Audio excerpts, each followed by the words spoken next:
the live part. Well, listen, everybody, thank you all for joining in. Just a quick introduction, because I love to get to the meat of the conversation as we got the people riled up.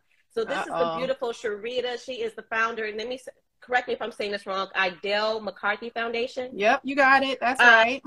That birth Pieces of a Man series. If y'all don't know this woman, get at her. She has over 10 plus years in event production and logistics, MBA, Essence Festivals, Nike. She's that chick.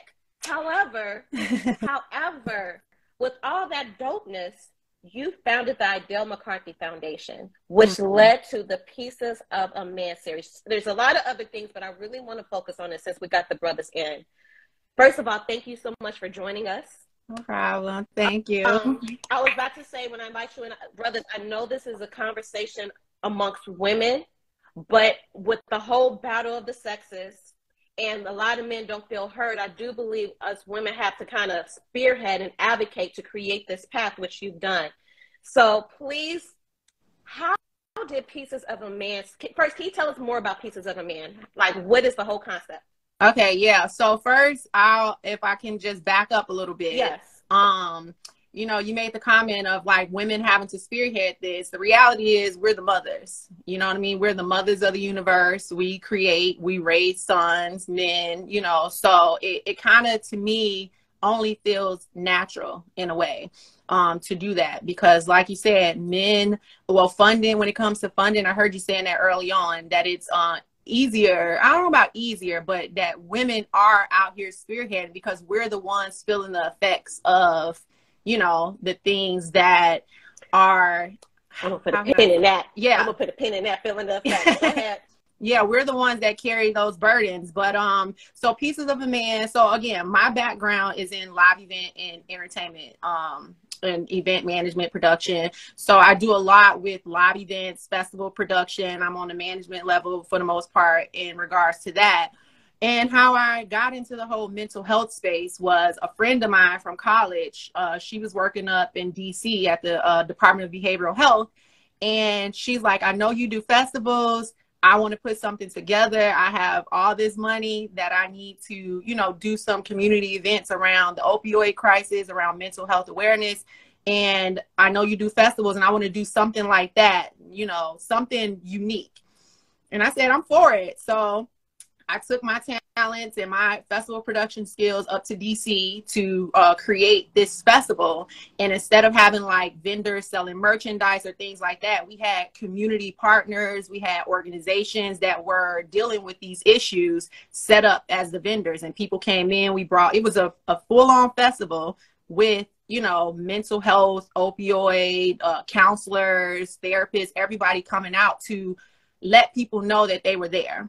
So that's how I kind of merged the two and got into that space. And so, you know, years passed and it just was on my heart. And as I'm going through life, you know, dealing with celebrities, dealing with everyday people, I'm like, we're all having the same problems. Men on every level are having the same problem. I know, you know, some of your favorite celebrities, they're having the same problems as regular men, you know, as everyday men. And a big part of it was none of them felt like they had a problem, or if they knew they had a problem, they were not open to like therapy. I would always say, well, you know, maybe you should consider therapy. I had one friend, one black man, who thanked me for that and was like, you know, thank you for telling me to go get therapy. But for the most part, most of them are like, no, no, no. And so I got really curious, like, well, why is this? You know, so I started asking questions. And, you know, then also I'm a beautiful woman. We all know that. She was we can see it. Brother, so, you are absolutely gorgeous. So I say that to say that somehow, and I'm sure you know you are as well, it attracts men and it makes them somehow more vulnerable and more open to you, to tell you. So I had the honor, I would call it, of having access to men's inner worlds and how they really felt, the things that they wouldn't say out loud. And so I'm like, it's a lot going on here. It's a lot of pieces to a man. And so I would ask them, well, what is I'm like, you know, as women, we're conditioned to, especially Black women, we're conditioned to, have kind of like this tension between men. We don't really know, but there's a lot of tension and a lot of anger and resentment towards Black men specifically. And I'm like, but it's so much deeper. Like, I don't think that they're trying to intentionally do a lot of the stuff. I just think that there's a lot of unresolved issues. And so, in the midst of all of that, I'm going through a divorce. So I'm sorry to hear that. No, it's good. Everybody always say they're sorry, but I'm like, sometimes it's a good thing, Okay. And so in the midst of going through that, I started to see him in a different light. And I'm like, I love him. I care about him. We have children together. And I'm recognizing that some of this stuff is not intentional. And I would push him and encourage him and be like, you need to go to therapy. And we did do therapy together. And it was actually going through therapy together that made me realize that this marriage had to end. It had to end because he had a lot of work that he needed to do on himself that I just... Okay. I have to stop you right there. I got to stop you. You said something that I think a lot of us Black women, but specifically Black women, need to stop doing. You said once you really realized and got to know him or got to know his traumas or why he operated the way he did, a lot of it wasn't personal. Yeah. A lot of it wasn't intentional. And so when you had that realization, how did your relationship with him change? How did the relationship with yourself change when you realizing, even as a human being, a lot of ways we present ourselves or function in the world is not intentionally to hurt other people? Yeah. Well, at that point, because and also going through that, I'm raising an adolescent son. So I'm seeing the comparison. I'm like, damn, my son is like 9 years old. Hold on one second. I see people trying to join. They're texting me. I probably should have put my phone on Do Not Disturb. I've made that same mistake. Everybody hold on. I'm going to do that. I don't know if I'll lose you, but just hold 1 second. Well, you know what? That's good. The fact is people want to join because this conversation needs to be had. It definitely, she's buffering right now. This conversation needs to be had. But I think also, too, it's important for brothers to see us women really wanting to know. Like, we're not trying to compete. We're not trying to fight. There's obviously a disconnect. Yep. And I think it's important for brothers to see two women having this conversation to talk about, and we're going to bring it up, how we are feeling the effects of their unresolved issues, which creates the tension, which creates the battle of the sexes.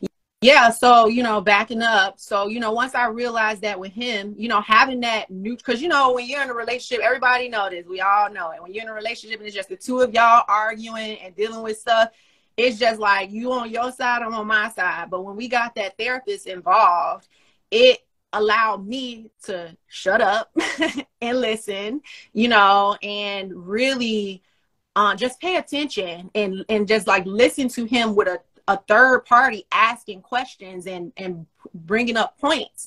And so also in the midst of this, I'm raising an adolescent son who's like 8, 9 at the time. And some of the things that I'm seeing with him, I'm like, oh my God, I made the connection between him and his father and other men. And I'm like, it's almost like something happens with men emotionally at a certain age. And I'm sure most of it is societal and, just conditioning where they like shut down or something. And they're stuck there, between the ages of 9 and like 13. It's like they're stuck there emotionally. And I'm like, if men are holding this stuff in from the age of 9 or earlier, all the way up until 30, 40, 50 years old, that's a lot. A lot. You know what I mean? And that's a lot. And it just really helped me see that this is not personal. This is just like, a lot of it is projection onto me. They have this image of what they expect us to be for them. And I also realized that a lot of men have a lot of issues with their moms that they are not willing to address. They're not willing to efface because, it's like your mom is your mom. You're supposed to like hold her down. You're supposed to have her on this pedestal. But a lot of moms need to be held accountable, so I'm on both sides of it. I'm dealing with it from the intimate romantic side. And then I'm dealing with it from the side of being a mom to a young boy. And I'm putting it together like, okay, so I recognize that I need to change how I talk to my son in this regard, so that it doesn't wind up 40 years from now that he's this type of man. Or, you know, it was so complicated. So, you know, the pandemic happened, live events, as everybody knows, was shut down. The world was shut down. So I had a lot of time on my hands. And Mr. McCarthy, who this organization is in part in honor of, he said, well, you know, in college, he reminded me in college I wanted to start a scholarship fund for underprivileged people, because I'm from the west side of Chicago, made my way to New Orleans. I had a full scholarship from the United Negro College Fund, and I understood the impact that that made in my life. And so I was like, well, I want to do something similar, and I want it to be in honor of my grandmother and of you. He was my 6th grade teacher who went on to become like a father over the years, filling that role. And so he said, well, let's do it now. So in 2020, I got everything together, started the Idell-McCarthy Foundation, and Pieces of a Man was our first program, you know, with all this going on. And so I was like, okay, one thing I know I'm good at from work is solving problems quick. You know, I'm used to dealing with celebrities and quickly dealing with crowd issues and just quick to solve problems. And so I said, Pieces of a Man. I was listening to Gil Scott-Heron, and, you know, he has a song on there. And I was like, that's it, Pieces of a Man, you know. And I asked men, like, what are the 5 things that y'all deal with? What are the 5 things that you have questions about that you're not willing to really open up about? And that's how we came up with the 5-part series. So the first one is men and mental health. The second is make it work or move on, because men struggle a lot with relationships and they are not willing to open up about it. They don't feel that they can, you know, because apparently when men get together, they don't necessarily talk about these things. They kind of stay on the surface, but they don't really go deeper. The third one was self-care for men, because a lot of men, I was finding that a lot of men don't go to the doctor. They're just like, you know, a lot of Black men have all these stereotypes about going to the doctor and, you know, Tuskegee experiment and all these things. So there's still a lot of fear around that. They don't go. The fourth one is a man and his money, you know, because women know if a man money ain't right, he not going to be right. So, you know, just talking about that and more about like investing and just really getting your money together, because that is a big part of men's self-esteem. And then the last one is a man and his purpose. And that's just talking about legacy. What is the legacy you want to leave? Who do you want to be remembered as? How do you want your children to carry on your name? You know, all that stuff. So that's how it came together. So much. Oh, so much. So even though you birthed it, you know, obviously, are these sessions spearheaded by other men? Like, even though you're the birther of it, obviously it's supposed to be a safe space for men. Yeah. So how do you conduct these sessions? So it's so we do it at Sip and Savor at the coffee houses, you know, around Bronzeville, Hyde Park, Sip and Savor. And it is, I bring in all male therapists to lead the just session. FYI, a lot of the followers are from like all over. So Bronzeville is the south side of Chicago. Sip and Savor is a male Black owned, well-renowned coffee shop. So I see the intentionality. She holds the session at a Black man's coffee shop on the south side of Chicago. Yeah. So I just wanted to put that out there. Yeah, and that Black man just so happens to be my uncle. Love me some Trez. Yeah, my uncle Trez Q. So I talked to him about it, you know, and he was for it. He was 100% behind it. And so, you know, he kind of helped put it together and just kind of put the word out. And so, yeah, I bring in Black male therapists, and I don't want to say experts, but people who are specialized in their field. So for the money part, I bring in a financial advisor or a financial person. For the self-care, bring in an actual doctor to talk to men, you know, people who look like them. And who, you know, a lot of the feedback that I got was like, dang, you a doctor? Dang, he's a therapist, he's a whatever, because you don't see it a lot. If it's not on TV for the most part, like this is still a real thing, or on Instagram now.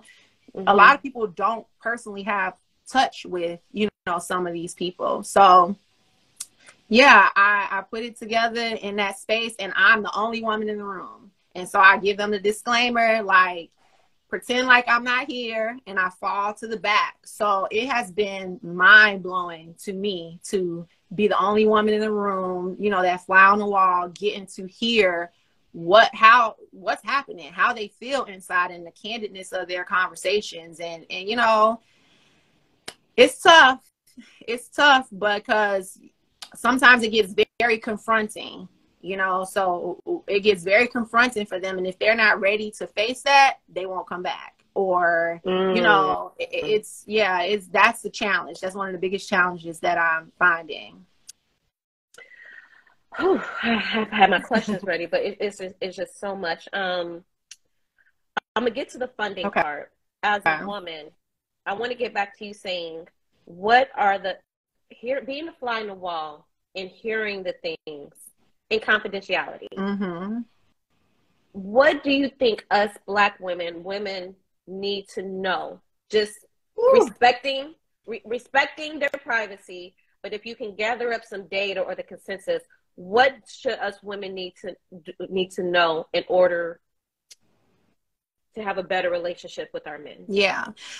Well, the first thing is, you know, a lot of it is not personal. You know, that is the biggest thing that I can say. So much of this stuff, the baggage that men carry, is not personal. And, you know, also that they need us to be honest, you know, it's a time to be cute, and then it's a time to be honest. You know, they need that in understanding, to have understanding that it is not personal, that they do need help, and just being mindful of how we approach that. Because a lot of times we come off as naggy, you know, they hate that. And, you know, I feel like that's a part of the disconnect, the definition around that. And then they also need accountability from us. We need to hold them accountable. You know, I'm a firm believer that women rule the world. Don't come for us. Don't come for us. From the sense of like just energy and our femininity, you know what I mean? Like, men are out here doing everything that they're doing for women, you know, for women. It's just divine. It's just a divine order of things. And so they need us to hold them accountable. All that, you know, like a lot of what I see in today's culture of like matching their energy and doing what they're doing, it's not going to lead to any solutions. You know, they need us to hold them accountable. When they not being a certain way, they need us to do that, and they need us to do that in as respectful of a way as possible, which is, you know, going to be a challenge for a lot of Black women, because we got a lot of anger and resentment and, you know, things built up. But a big thing, don't be afraid to have standards. They need us to have standards.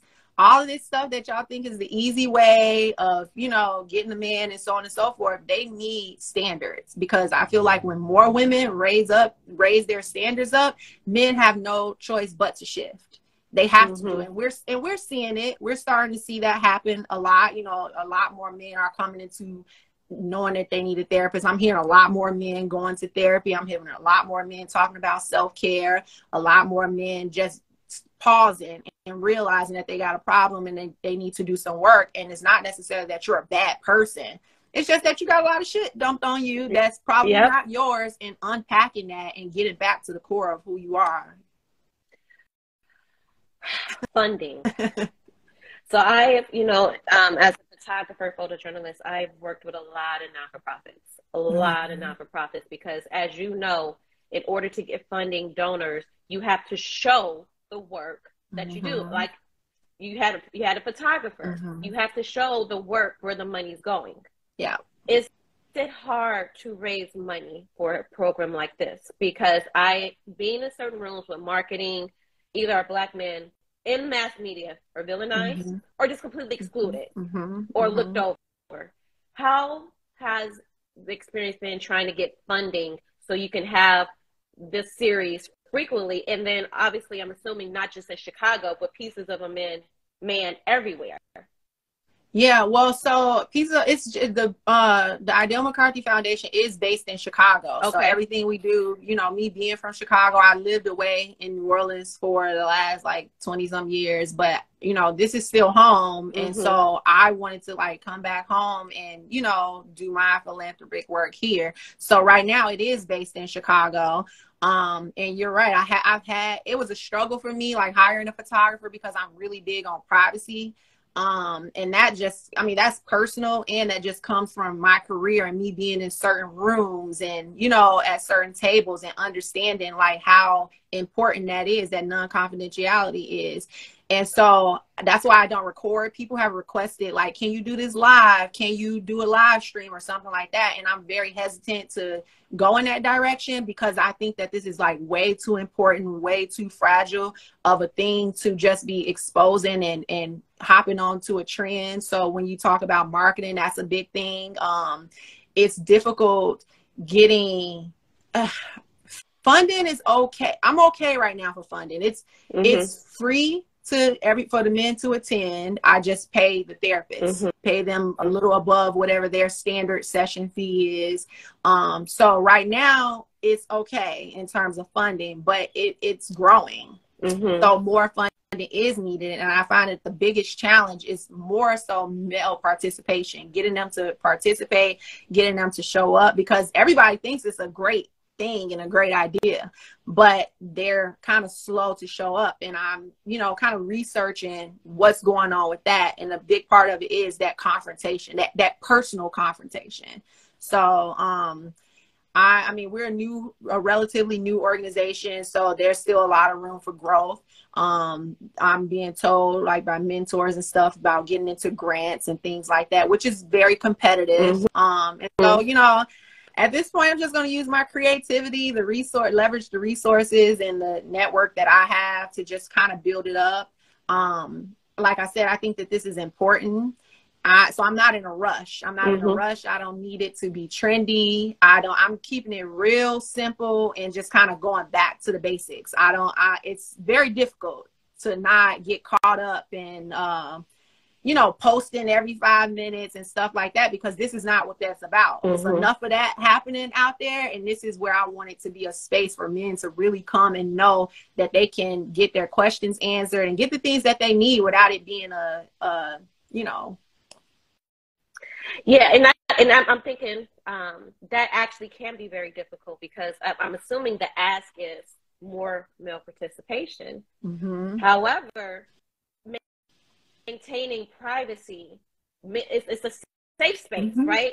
So a male participant should be able to show up and not worried about seeing his photo on an Instagram and things like that. But then getting the word out so men can see it's a safe space, it's a catch-22. Yeah. So if you do have an ask, because I'm going to be posting this video on all platforms and the Chicago Defender, because I do believe you deserve your flowers, and this is our way of giving you your flowers for creating this space.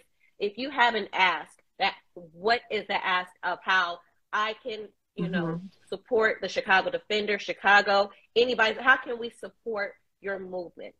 Well, I would definitely say tell all the men in your life, you know, if you know somebody who's struggling, like we've had guys come in, and it's all ages. It's from, I think the youngest has been like, well, one guy brought his son, you know, his son's probably like 11 years old, which was so powerful. It was good for him to see these men being vulnerable and having this discussion. So I would say all the men in your life, like, tell them about it, you know, encourage them to come. It really is a safe space. And a lot of the men who come, they kind of have a sigh of relief, you know, and then they have that confrontation like, damn, I got a lot that I need to face. So my ask would be definitely to tell the men in your life. And then also funding, donations. You know, we have a gala coming up, and that is the opportunity where, you know, we want to do the celebrating and the marketing and the promoting and, you know, all those things as a celebration for the people who have gone through this program and the therapists who are showing up, because their work is tough. you know. And so I'm really grateful for all the therapists who participate, you know. And one that I want to acknowledge in particular is John Fountain III. He's from the West Side, and he's a big advocate for men's mental health, and he's just so raw but so compassionate at the same time, and I just love his approach. So I want to rewind, because you said this a few times, the confrontation. Describe what you mean by the confrontation. Is it like you see that raw emotion come up in a man? Like, what do you mean by the confrontation, and what do you have in place when, because I think that's just human nature. When you are looking at the man or woman in the mirror and it's nowhere to go, you have to be honest with yourself. You have to face yourself. There's no excuses, or you got to relive some things that you probably subconsciously pushed away, and it comes up. What is that confrontation? What does it look like, and what's in place so, you know, they feel safe to have that emotion? Yeah, well, so the confrontation is just like you said, it's them having that moment of looking in the mirror, you know. And so what I have in place is, this is why I was very specific about hiring therapists who are trained to deal with these things, who have the education, the experience, you know, just the know-how to deal with these things, because that kind of takes care of that, how to deal with the confrontation piece. They know what to do, because I'm not in the room technically. I'm just in the back. So I trust them. I have a conversation with them before and let them know the vision. They're clear. They're on board. So they know how to deal with that. And that's why I said about John W. Fountain III, he's great at dealing with the confrontation. He'll hold the man while telling him, like, you need to face this at the same time. So, you know, we've had men cry in there, and that was powerful for me, you know, to just see them. They cry, they get really honest about what they want, what they need, where they're struggling. And so that's the confrontation, like, because a lot of them work their way through their problems. You know, they don't stop. They just keep going. So they're not creating moments for themselves to really sit and reflect and face whatever it is that's bothering them. So I just, you know, because I went live when we all found out about the untimely passing of Twitch. I even started crying because, you know, like you, I have a 14-year-old son. I share with you, I take Black men's health extra personal because, you know, of the profession I'm in, but I was raised by my dad. Yeah. You know, I have a 14-year-old son that's going through the emotions. And typically, like I said, when you think about seeing Black men in media, you know, even though our Black men are just amazing, but it's like either they're artists, ball players, or the roles that they have our Black men play, what are they playing? Yeah. So to see Twitch, and if you see all his social media, he's always smiling. He's a family man. He's always dancing. He is loved by everybody. And then, you know, he decided that for whatever reason, he felt it was better that he wouldn't be here. And I took it hard. A lot of people took it hard. Why do you think a lot of us are taking his untimely passing hard? Because it's real. We all know men who, you know, personally, we all know, that's my heater. I don't know if you can hear it, but we all know a man who on the outside, you know, oh, he happy, he this, but intimately or personally, we know that he not right. You know what I mean? He's struggling. And when men, especially in the public eye, they feel like this is what they got to do. You know, this is what they have to do to show up. This is what they're supposed to do. Men are stuck in those roles. And, you know, a lot of them are very disconnected from themselves, very disconnected from who am I outside of these roles? Who am I outside of being a father? Who am I besides being a, you know, workaholic a lot of time? Because a lot of them really do use work to mask a lot of this stuff. And I can't imagine that he was doing anything differently, you know? So it's real, because we all know somebody who could have been him, you know? Well, the thing that broke my heart, so I got emotional in my life. Do you know how many men, even in the comments during the live, after I posted it, and then DM me where some men a lot of them had failed suicide attempts, or Mm-hmm. some men saying that they just thought about it, just even thought about it. How can we contact you, support, donate? How can we reach you? Well, you know, you can follow us on social media. We're trying to get better at that whole thing because a lot of our work is actually on the ground in the field. So trying to keep up with the social media piece is just, you know, it's a work in progress. So you can follow us at Idell-McCarthy Foundation. We're on Instagram and also on Facebook. You can go to the website, www.idell-mccarthyfoundation.org. And everything is there for, you know, like more information about the program, pictures from the program, because again, we do have to take pictures because like you said, that funding, people who are donating, they want to see what's actually happening. So we do a disclosure so that the men know, but we absolutely do not record, you know, what's happening. And then we try to get more of like, you know, side candid pictures, so that it's not like a full-on thing unless they, you know, are okay with that. So you can go to the website, you can donate. You know, people think that you got to have thousands of dollars to donate. Like, no, it literally costs between $60 to $120 for a therapy session. Mm-hmm. You know, so even if you donate $60, that can help, you know, that's halfway of helping one of these sessions happen. So if you look at the comments, it's Shayna. Hey, it's Shayna. She said, how can we donate? Oh, how can they donate? Yep, you can go to Zelle, our email address, Idell-McCarthy Foundation @gmail. You can go to the website and donate. We have PayPal giving. You know, you can DM us, all the ways to communicate. We, you know, we take all the money. We take dimes, nickels, quarters. We'll wrap them up, everything. Is there and I because typically what I do too is I share the streams for any business to just promote it. Is there anything that anybody can give? Is there anything you need that's not money? So I tell people when they have businesses, you know, your ask could be, do you need an attorney? Do you need an accountant? Do you need is there anything you need that is not money? Is there anything that somebody can provide, donate services? Yep. You know, what can also they donate that is not money? We definitely, you know, need a good attorney. We definitely need, you know, are open to options for CPAs, you know, all the professional services that a growing foundation or organization needs. We definitely need all of that.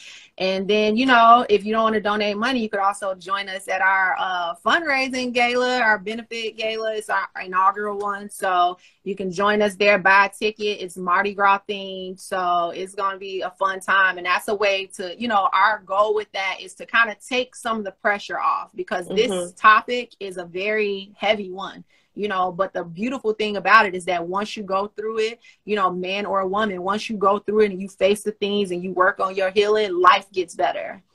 So, you know, that our gala is that moment to celebrate that. Well, I'm going to put a little fire to your feet, sis, because what you're doing is amazing. I know you want to take it slow, but you have something that our men need. And I know, listen, I'm so Chicago. The name of my show is This is Chicago. So listen, South Side, I know you West Side, sis. Don't come for me. We got a little friendly competition. I'm South Side, you West Side. But this is Chicago, the beauty of Chicago. But let's just say, are you open, or are there any possibilities for men who are not in Chicago to join? Are you thinking about doing something virtual or maybe in different cities? Yeah. Well, yeah, so there are a few things that we're working on that I can't like say too much about, you know, but we are working on a documentary in relation to this, so that, you know, they could participate in that. If you have something valuable to add to the conversation and you want to say something, you know, just hit me up, and I am definitely open to, you know, hearing perspectives.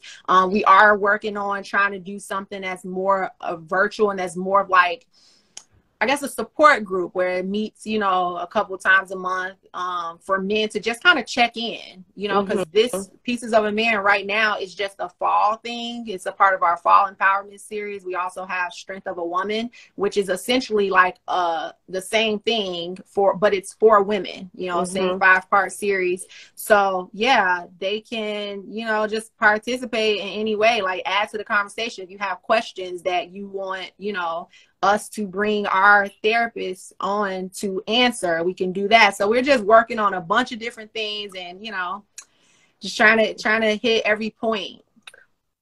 As we close this out, first I want to say thank you. Thank you. We're going to be doing way more work. I am 10 tones down, supportive, down, whatever I can do. What do you want our Black men to know? What is your message to the Black men who's going to be who's watching this now and who's going to be watching the replay? I would say the biggest thing I would say is that you cannot solve all of your problems alone. That is a big thing. Men be like, I got it. You know, I have a friend right now going through a lot of stuff, and he's like, I'll figure it out. And I'm like, you're going in a circle. You're not, you know what I mean? So even if it's not therapy, even if you're not at the point where you're ready to go to therapy, if it's the woman in your life, she needs to hear what you have to say, how you feel. So just start small. You know, you don't have to go from 0 to 100. Just start small, open up. Your mom, your, you know, sister, whoever, like the women in your life, we're not against you. You know, we are not against you. We want the best for you. So just understand that you cannot solve all your problems alone, and, you know, utilize your community. On that note, and brothers, I just want to piggyback that you are loved, you are appreciated, and we're here. The women, the sisters, we're here for you. We're having this honest dialogue, and I just want to give you, Sharita, your flowers. Thank you for having a giver's heart. Thank you for creating this safe space for men. I know you want to move slow, but I'm like, nope, nope. We need all the men, all the brothers in the world to know that they have a safe space. So anything I can do to pull my resources together to take the pressure off Pieces of a Man, I'm going to do my due diligence to make sure you have those resources. Thank you so much. I appreciate it. All right. Well, thank you everybody for watching. This will be posted on my page and on the Chicago Defenders. And I want everybody to have a great day. Bye. Thank you, Sharita. Thank you. Bye. Bye.